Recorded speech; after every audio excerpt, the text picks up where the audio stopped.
আমি একটি বিষয় নিয়ে অনেক দিন ধরে ভাবছি। আজ তথ্য ছড়াতে কয়েক মিনিটও লাগে না। একটা পোস্ট, একটা ভিডিও, একটা অডিও মুহূর্তেই হাজার হাজার মানুষের কাছে পৌঁছে যায়। কিন্তু প্রশ্ন হলো, যে তথ্যটা আমরা দেখছি, শুনছি, বিশ্বাস করছি, সেটা কি আসলে সত্যি? এই পরিস্থিতিতে প্রশ্ন হচ্ছে, আমরা কি ইন্টেলিজেন্ট বাংলাদেশের মাধ্যমে তথ্যের নিরাপত্তা নিশ্চিত করতে প্রস্তুত?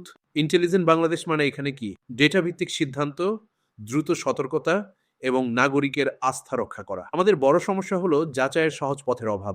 এআই এখন ভিডিও, অডিও এবং মানুষের কণ্ঠস্বরও এমনভাবে তৈরি করতে পারে যা বোঝা কঠিন। একটি ভুয়া ভিডিও একজন মানুষের সম্মান নষ্ট করতে পারে। একটি গুজব একটি সমাজে অস্থিরতা তৈরি করতে পারে। নারী ও শিশুরা এই ধরনের অনলাইন ক্ষতির মুখে আরো বেশি ঝুঁকিতে থাকে। আরেকটা বাস্তবতা স্বীকার করতে হবে, কোন মিডিয়া অনুমোদিত, কোন তথ্য অফিসিয়াল, কোথায় অভিযোগ করতে হবে, এই জায়গাগুলো সহজ নয়। এর ফলে শুধু বিভ্রান্তিই বাড়ে না, আস্থাও কমে। যেখানে সিস্টেম শক্তিশালী নয়, সেখানে ভুয়া তথ্য প্রভাবশালী হয়ে ওঠে। এইখানেই ইন্টেলিজেন্ট বাংলাদেশ পরিবর্তন নিয়ে আসবে। আপনারা হয়তো জানেন না, ইউরোপের ছোট দেশ এস্তোনিয়া একটি অভিনব উদ্যোগ নিয়েছে। তারা মিডিয়া লাইসেন্স একটি কেন্দ্রীয় ডিজিটাল প্ল্যাটফর্মে এনেছে এবং নাগরিকদের জন্য সহজ তথ্য যাচাই সিস্টেম চালু করেছে।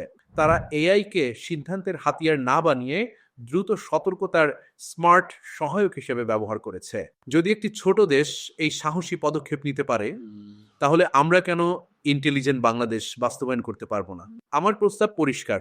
প্রথমে দরকার একটি media registry and verification platform, যেখানে সব মিডিয়া লাইসেন্স এক জায়গায় থাকবে, যাতে যে কোনো নাগরিক কিউআর স্ক্যান করেই সহজে যাচাই করতে পারেন এই মিডিয়াটি অনুমোদিত কিনা।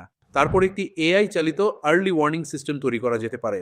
সন্দেহজনক কন্টেন্ট দ্রুত ছড়াতে থাকলে সিস্টেম সিগন্যাল দেবে। এআই সিদ্ধান্ত নেবে না, এআই শুধু আগেভাগে সতর্ক করবে। এটাই হবে এই সিস্টেমের মূল নীতি।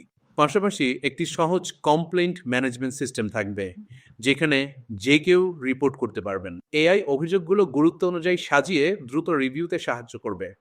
এই উদ্যোগ তথ্য মন্ত্রণালয় ও আইসিটি ডিভিশন নিতে পারে। যখন প্রতিটি মিডিয়া যাচাইযোগ্য হবে এবং সন্দেহজনক কন্টেন্ট আগেভাগে চিহ্নিত হবে, তখন ভুয়া তথ্যের প্রভাব কমে যাবে। নারী ও শিশুদের সুরক্ষা শক্তিশালী হবে এবং সিদ্ধান্ত হবে ডেটার ভিত্তিতে, গুজবের ভিত্তিতে নয়। এটা আমার একটি প্রস্তাব ইন্টেলিজেন্ট বাংলাদেশ নিয়ে। আমি নিয়মিত এমন আইডিয়া তুলে ধরব। এই আইডিয়াটি কেমন লাগলো কমেন্টে জানান। আপনাদের নিজস্ব আইডিয়াও কমেন্টে শেয়ার করুন এবং সময় উপযোগী মনে হলে নীতি নির্ধারকদের কাছে পৌঁছে দিন। কারণ ইন্টেলিজেন্ট বাংলাদেশ শুধু সরকারের বিষয় না, এটা আমাদের সবার দায়িত্ব। চলুন একসাথে গড়ে তুলি ইন্টেলিজেন্ট বাংলাদেশ। আমরাই গড়বো ইন্টেলিজেন্ট